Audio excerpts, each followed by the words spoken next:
توجہ فرمانے یہ ہے قدرت خدا. ایسے ہی نہیں اللہ نے کہہ دیا کہ ان اللہ علی کل شیء قدیر، اللہ ہر شے پر قدرت رکھتا ہے.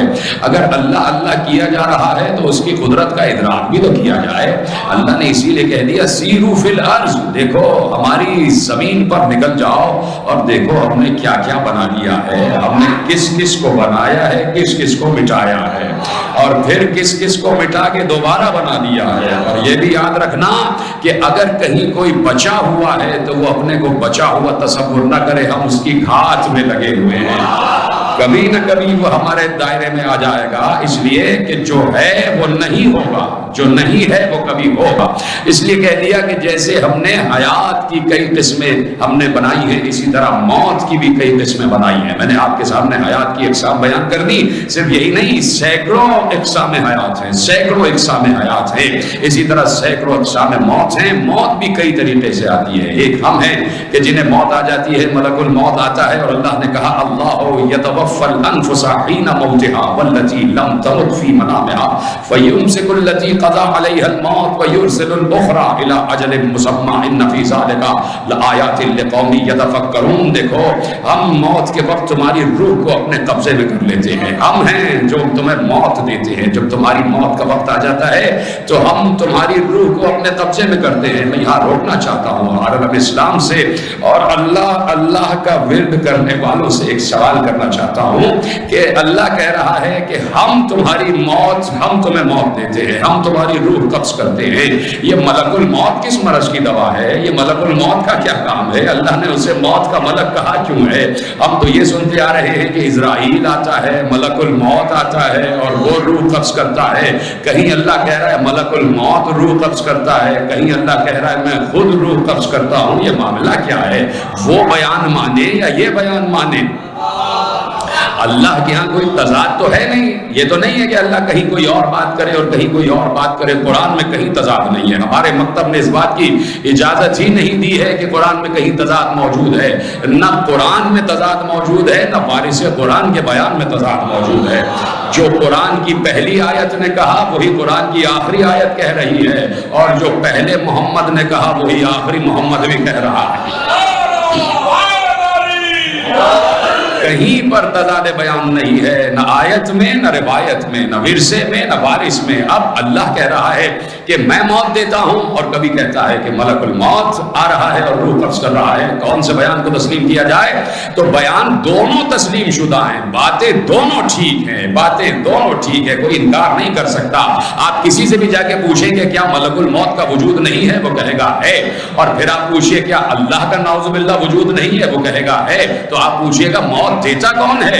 روح قبض کون کرتا ہے؟ اللہ کہہ رہا ہے ہم کرتے ہیں. کبھی کہتا ہے ملک الموت کر رہا ہے. تو سوائے ملا کے پاس سوائے ایک جواب کے کوئی اور جواب نہیں ہے کہ اللہ ملک الموت کے کام کو اپنا کام کہہ رہا ہے.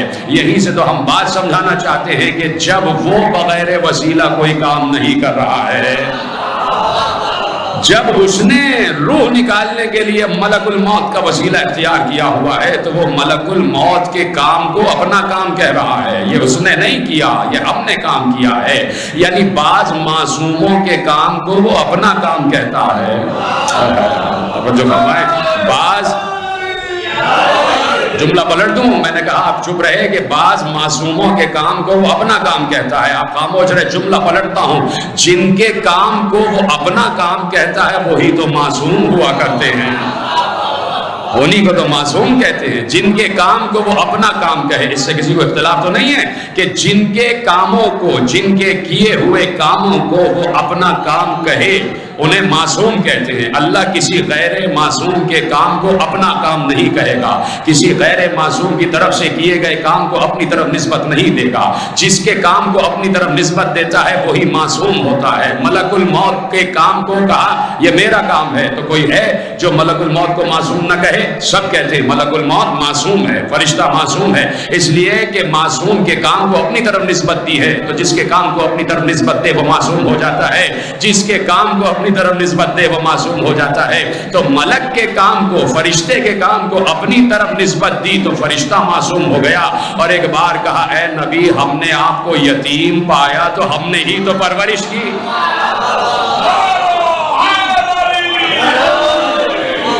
الم یجد کا یتیمن فآوا، کیا ہم نے آپ کو یتیم پا کے اپنی آغوش میں نہیں لے لیا؟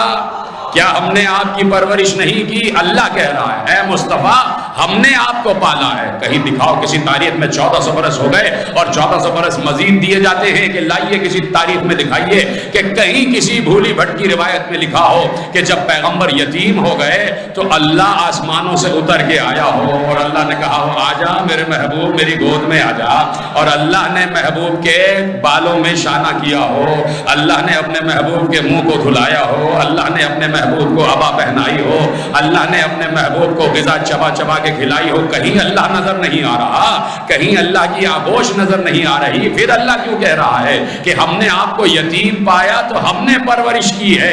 تو یہی ہم کہہ رہے ہیں کہ جس کے کام کو وہ اپنی طرف منسوب کرے وہ معصوم ہوا کرتا ہے۔ صرف ایک وجود ہے کہ جس نے پیغمبر کی پرورش کی ہے اور اس کا نام ہے ابو طالب۔ تو اب یہ کیسے ہو جائے گا کہ ملک تو معصوم ہو جائے اور ابو طالب کافر ہو جائے؟